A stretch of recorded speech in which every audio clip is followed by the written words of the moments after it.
Welcome, everyone, to this briefing brought to you by the Israel Defense and Security Forum, IDSF. In Hebrew, our name is Habitchonistim. I'm very pleased to be joined today by Elie Pierpz, who is the Director of IDSF's International Government Relations. And Elie is joining us from France. Elie, thank you so much for being here today.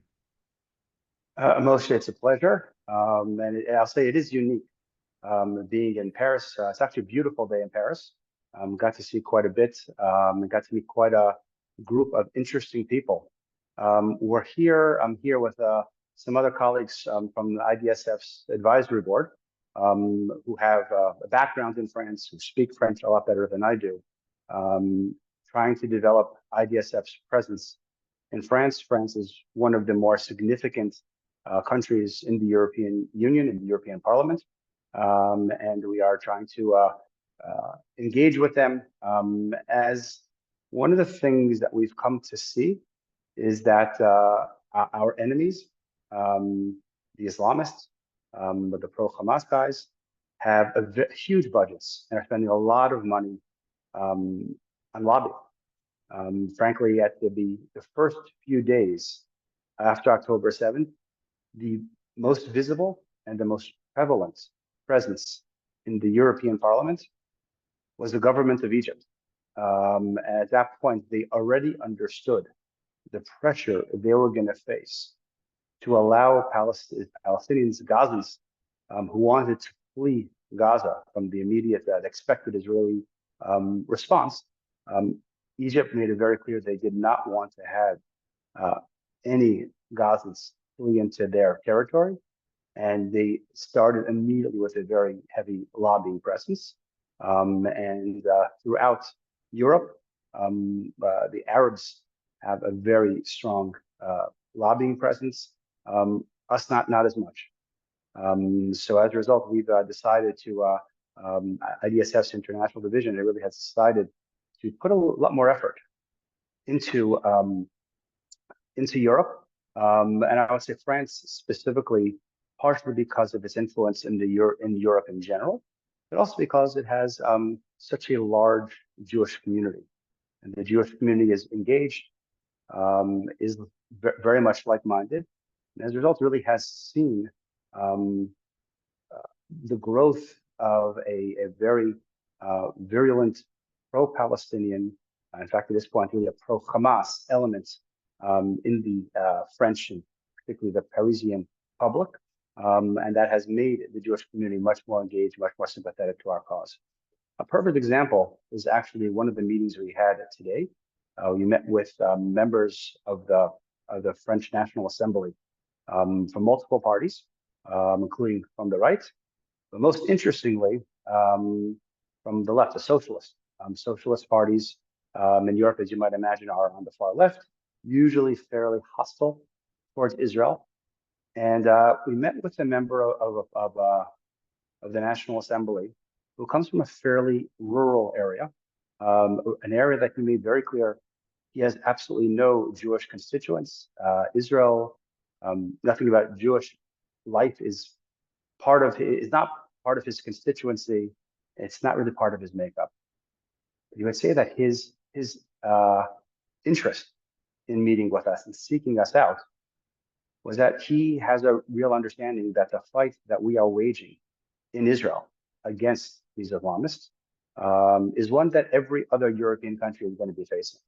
And if Israel is not successful in this war, then it's going to lead Europe to a much quicker to the brink of real friction with many of the Arab and Muslim immigrants who have taken up residency in Europe over the last decade or so.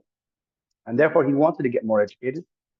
And he left us with a very interesting, I guess, phrase or expression, which I think is going to stick with me. He said, we, meaning him, the socialists, those on the political left in Europe, cannot allow the right in Europe be the only ones who are concerned about the Islamization of European society. And he says it's very comfortable for those of his political milieu to sit on the side, to ignore it, and then to attack those on what he calls the far right, who are resistant to the migration of Muslim immigrants from Arab countries and the impact that it will have on European society. Says we cannot afford that to continue to be just a political issue that benefits the right. We on the left need to get more involved and speak in our terms. And I felt that was a very level-headed, very practical, and frankly, an approach that if we could develop that could be very beneficial to Israeli-friendly policies moving forward. So I think that was certainly one of the immediate benefits, and now trying to develop more and more people who have a similar bent and have a similar strategic approach is one that we look forward to trying to take advantage of and developing both in France and other countries. Something that happened a couple of weeks ago, obviously Iran, after Iran attacked Israel, there was going to be a diplomatic and a legislative response, both in the US as well as in Europe. Europe has a much more complicated relationship with Iran than many other, than the US does, for instance, as many countries do a significant amount of trade with Iran. And therefore, trying to ban that, trying to restrict that has always proven to be very challenging. In the days after the attack, there was a call, there was a recognition that Iran had crossed the line. There had to be some sort of response, even though most of Europe was very reluctant to do so. Also bear in mind that Europe is the European Parliament, which is over 700 members. They are having their elections the first or the second week of June 6th through 9th. Different countries, different dates, but June 6th through 9th, they will have elections. So there was a recognition that they had to do something, but they also didn't want to do anything too rash that would, as you probably know, most countries have a significant immigrant or Arab presence, and they didn't want to create any situation that would get them to rise up in the final days of a political campaign. So when there was a desire to try to go ahead and respond legislatively, there was a significant concern. There was a lot of pushback. As I said, the Arabs had been actively lobbying for quite some time. There is a lot of pro-Arab sentiment that's ingrained for a while. But we developed, we IDSF developed a good network of legislators that we engage with. They reach out to us. And one of the times they reached out to us was immediately after Iran responded, saying, what would be the best approach? The best approach that we suggested that we thought was realistic, given Europe's bent, is to try to get what we call snapback sanctions that had been in place, that had expired, and now it was just a matter of reinstating them. There was a lot of resistance, but we had a work of about a dozen elected officials from multiple parties, from about 15 different countries, who are reaching out to us and asking for data, asking for reports, asking for different insights. We held in-person, we had one-on-one meetings, we had Zoom meetings with groups to get all on the same line. And then as the legislation was actually being discussed, we were involved with, we were asked for our perspective on certain language. And eventually the language that was passed was one that we were, again, for Europe, we were very happy and very pleased about. And I think it's something that not just gave us confidence, but gave the elected officials who are engaging with us the confidence, the interest in continue to working, because we're providing them something consequential, something that really is benefiting them in their legislative activities. Fortunately, the next election cycle in the European Parliament is looking at one that's going to be fairly favorable towards Israel. The parties, there's a series of parties that are expected to do quite well. And right now, the European Parliament may sound strange, is actually a very tight but center-right government. it expects to be even more center-right, and the party that seems to be doing the worst are actually all of the green, more environmental parties, which also have a very strong Israel hostility, almost a knee-jerk Israel hostility. So most of those are going to certainly lose their influence and will be limited in number. And we can have a bunch of new uh, elected officials, is our expectation, will be coming from parties that are generally friendly toward Israel, but will largely be an open book. International affairs outside of Europe is not their primary area of expertise. So we were part of our meetings here was discussing how to engage with them at the outset and make sure they immediately understand the significance of Israeli national security and how it directly impacts European security as well. Moshe, any other thoughts? Yes, Elie, thank you for sharing all of that, and I hope your meetings and your work in France is very successful at building these strategic alliances.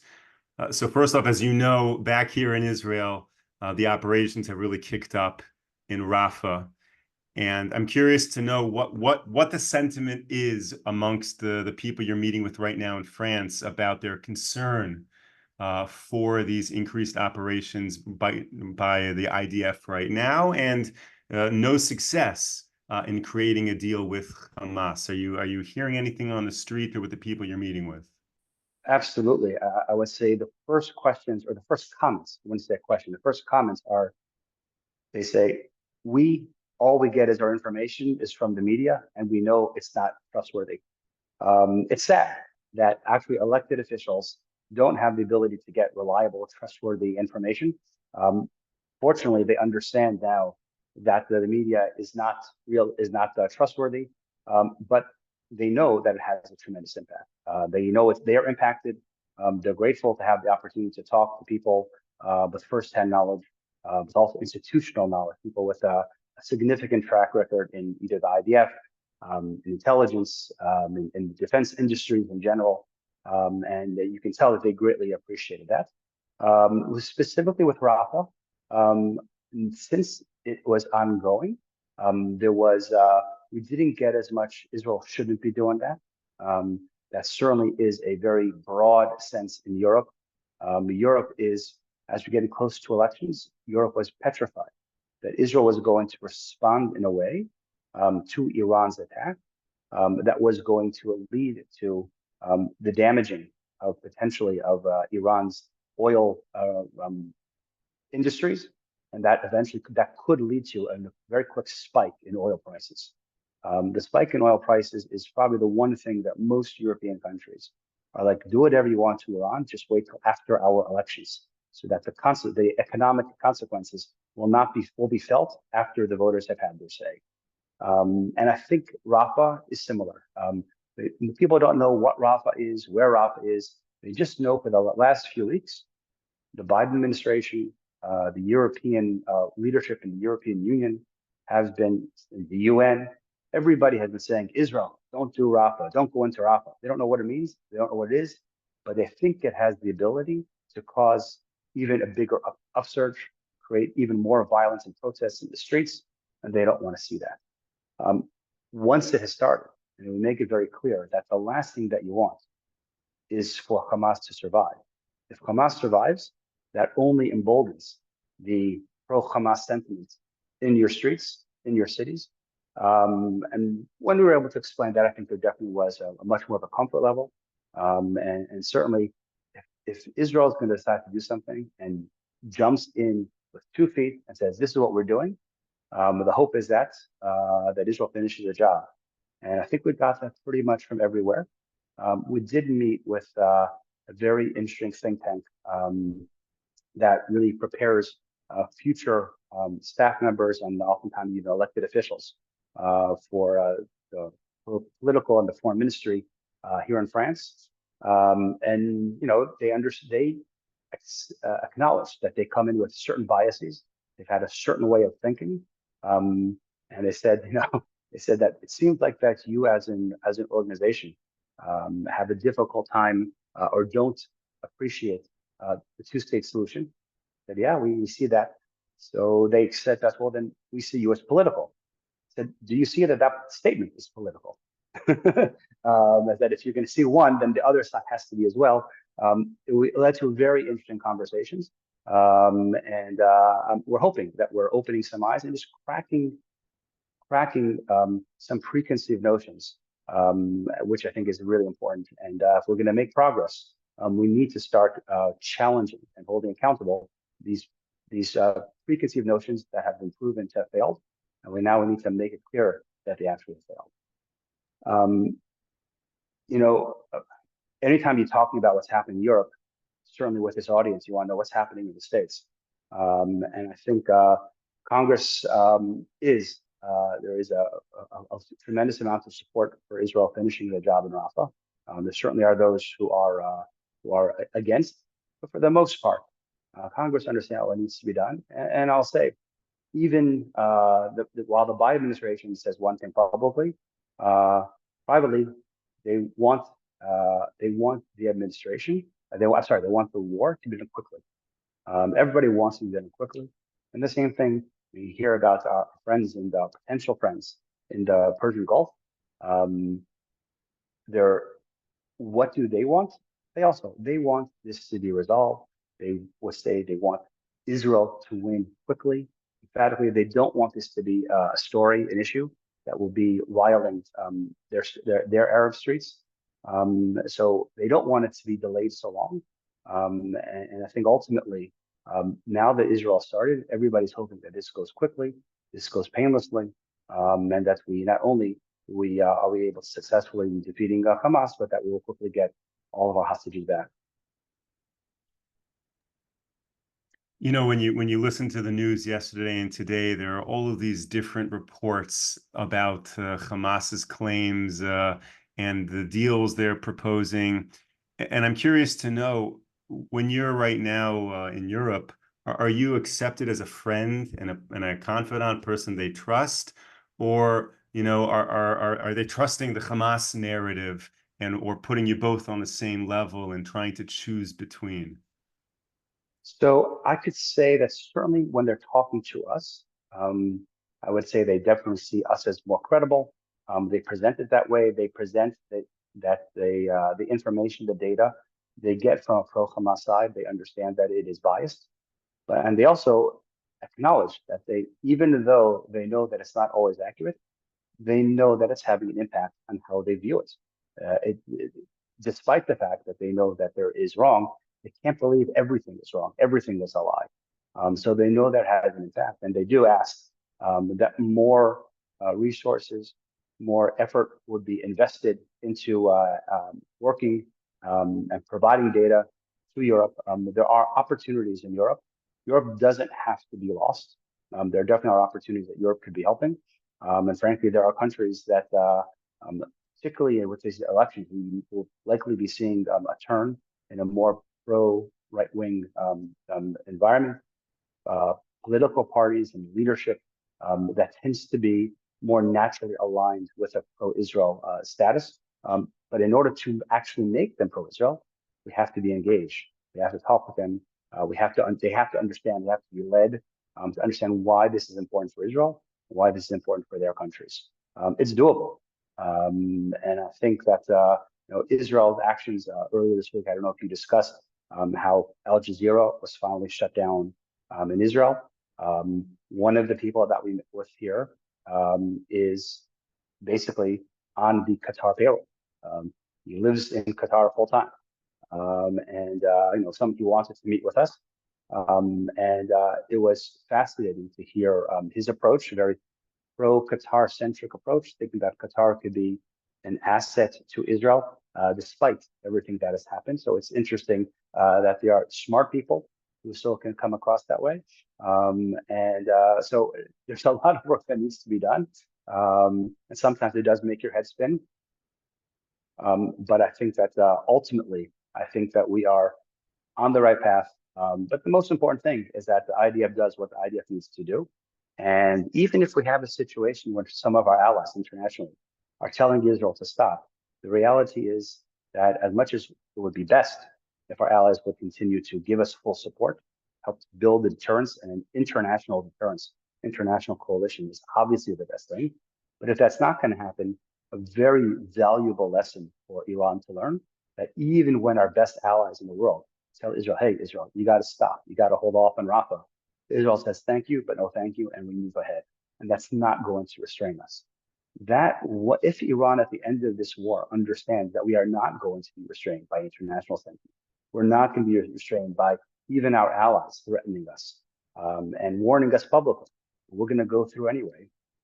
Maybe at some point they will stop trying to rely on them. But we just have to stay true to what is the right thing for us to do. We have to do our best to bring as many of our allies on our side, or at least to limit any kind of repercussions they're going to take on us for our actions, for our righteous and rightful actions. And we just need to make our decision based on what's best for Israel's national security. Elie, thank you for all of this. I want to pause for a moment and thank all of our viewers and supporters for tuning into this briefing and all the previous briefings.